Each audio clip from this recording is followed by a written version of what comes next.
Guesty here. Just thought we might go out and chase a few squid today. There's nothing better than a feed of fresh squid, and so much catch and release fishing that we do. It's nice to take something home and certainly keep the wife and the kids happy, a fresh feed of calamari. Berkeley have brought out some new squid jigs. These are called eggy squid jigs, and the great thing about these is they've got a power bait wrap that wraps around them, and they've got a really strong prawn scent, and at times when the water's really clear you can work those squid jigs and the squid will come up and fade off, and that extra scent, I'm sure, is going to make the difference between a squid coming up behind and one that's really going to grab hold. We'll duck out the front here in a minute and cast a few round and see if we can't get a couple of big squid. Before we do that, I might put a couple of casts in here just at the boat ramp and show you a couple of different techniques that certainly work well for squid.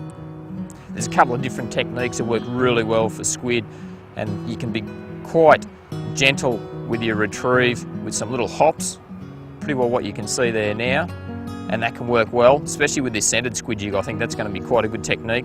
Or I don't mind, I'll just cast it back out again. At times they do like a bit of acceleration, just so they think that their prey is going to get away. They think this is a big shrimp, and you can really rip that rod tip and let it drop back, rip that rod tip and really accelerate that squid jig, and you quite often find that erratic, faster technique works as well also. Another way we can use them, of course, is just to drop them straight down into some deeper water, let them sink all the way down.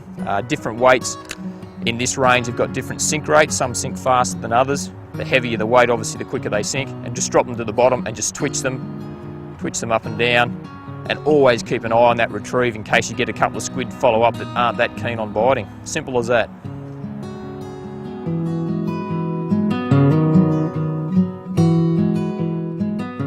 Bit of a light westerly blowing, nice and flat offshore. Great day to get out, even in the small boat today. We're in about, look at the Lorant Sounder here, about 6 metres of water over broken ground with big pieces of brown kelp, and that's certainly a great home for squid. Anywhere across that eelgrass, weed, kelp, reef structure, they love all of those areas. So simply a matter of casting out, let that jig sink down, use those techniques we spoke about back at the boat ramp, and hopefully we'll catch ourselves a squid. There's one other technique that we didn't talk about, which is the lazy man squid jigging. And what I've done is I've cast a little jig out the back on another rod, and one's grabbed it out the back there. So while I'm working one jig one side, I've got him on out the back here. So that's an easy way to catch yourself a squid. I've got a nice squid I can see in there now. One thing we need to do, a pair of polarised sunglasses is really important, because quite often you'll get a school, or you might get one other big squid come up with that squid, and if you've got two jigs ready, if you're a bit ambidextrous or a bit excited like I get, you can cast another jig out and catch two at once. So here he comes now. We'll swing around. It's a nice green-eyed squid coming in on that little jig. So I guess what that does accentuate is the fact that really there hasn't been a lot of action. It's just that bit of a westerly has been bobbing that jig along close to the surface actually, and that scent has made the difference, and that squid's come up. He's thought that looks all right, he smelled it, and he's climbed straight on it, and there we go. Important, if you've never been inked by a squid, I think you need that initiation. Sneak him up, pop that net underneath him like that, and then keep the net, keep that net in the water, or you're going to end up with a face full of ink. So there we go. We'll have a look at these critters. They are an amazing creature. The colour changes they get is just incredible. This is a green-eyed, what we call a green-eyed squid. So we'll just get him out of the net. And there he is. Look at that. They are an incredible creature. Colours in there, and very nice to eat as well. There's that little eggy squid in there. So that's popped out. So he's grabbed hold of that with his tentacles, sucked it in there, and those razor-sharp hooks at the back have done it. That squid scent certainly worked well.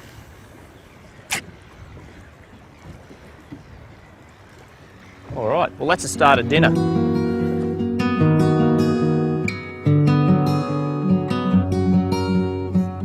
Got him, there he is. So one thing certainly with fishing with PE line where there's no stretch, really soft drags, quite the opposite of a lot of fishing that we do. You need a rod with a fair bit of tip in it, because those tiny little hooks are only just into the tentacles of the squid, and it's really easy to tear those jigs out. So it's all about being gentle, nice and soft. You've got plenty of time. Squid's not going to do you in on anything. But the worst thing that happened, a big kingfish might come up and smash it off the surface or something. But take your time, sneak him in. Pretty easy, net under there again. Oh no, he just shot something into the boat. That's a defence mechanism is what I was going to say for squid and for, turn that GPS off. And speaking of the GPS, what I've done here, this is a big area. It all looks very, very similar. So it's important to use the GPS. We've located that ground with our sounder, push the waypoint button twice, mark that waypoint button because they will hang in areas. So that's just a little alarm going off telling me I'm in my right spot. And I'm definitely in the right spot because we're catching squid.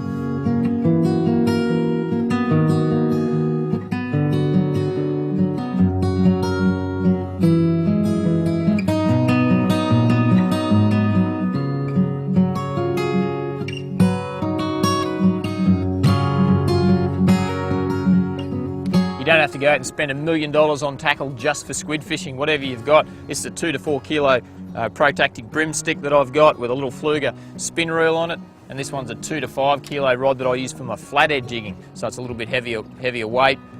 Pretty easy stuff. Bit of 6-pound braid. This is microfuse, some 8-pound Vanish fluorocarbon leader. That's the same on both. Squid are an eyesight hunter. Got those big eyes, clear water. It does pay to use a light fluorocarbon leader. I use 8. If you get snagged, you can still probably pull that jig back out of the kelp. They don't snag much, these jigs, because of that front weight. They tend to ride upwards, so the snagging's not a big problem. And this is one of the new Japanese models of the Fluger XTS spinning reel. Beautiful reel. A bit of overkill for squid fishing, but it's a nice thing to use. So you don't need to rush out and buy a heap of tackle. Pick up your flatty jigging rod or your brim spinning rod and away you go.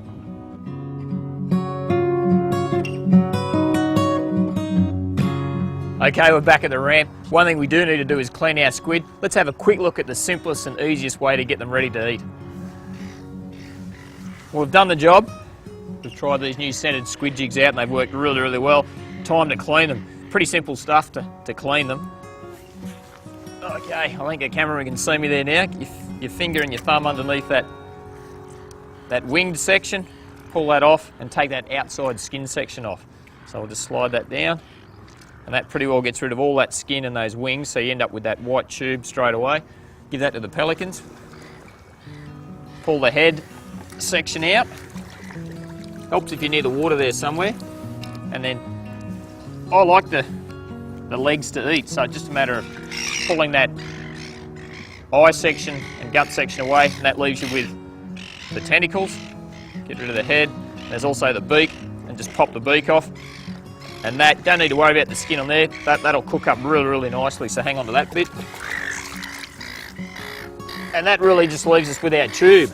As I said, plenty of water's good because there's still ink inside. You can see that dark colour inside there, plenty of ink in there, so we'll just get rid of some of that ink. Wash that out in the water.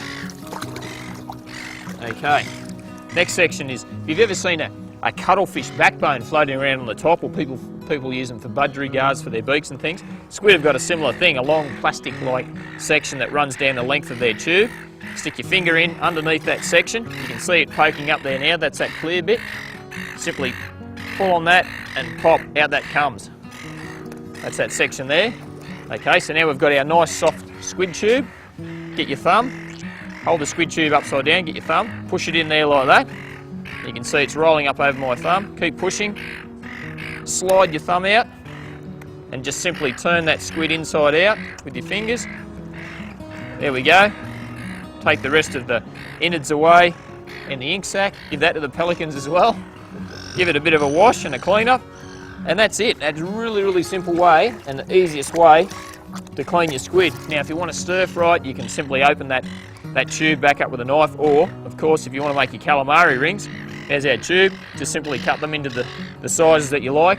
And a little tip, get yourself a kiwi fruit, cut your squid up into whatever size you want, throw it into a bag, mash a whole heap of kiwi fruit over it. Kiwi fruit is an alkaline, and that enzyme, that alkaline enzyme will start to break the squid down and tenderise it. Don't leave it too long, don't leave it overnight, it'll dissolve the squid. Probably about 3 hours before you're going to cook it. Wash the kiwi fruit off any way you want to do it, battered, crumbed, just simply fried with a bit of flour, or stir-fried squid's fantastic tucker, and away you go. Awesome stuff. You've been watching Fishing the Edge, and I'll get back to the dirty work. Catch you next time.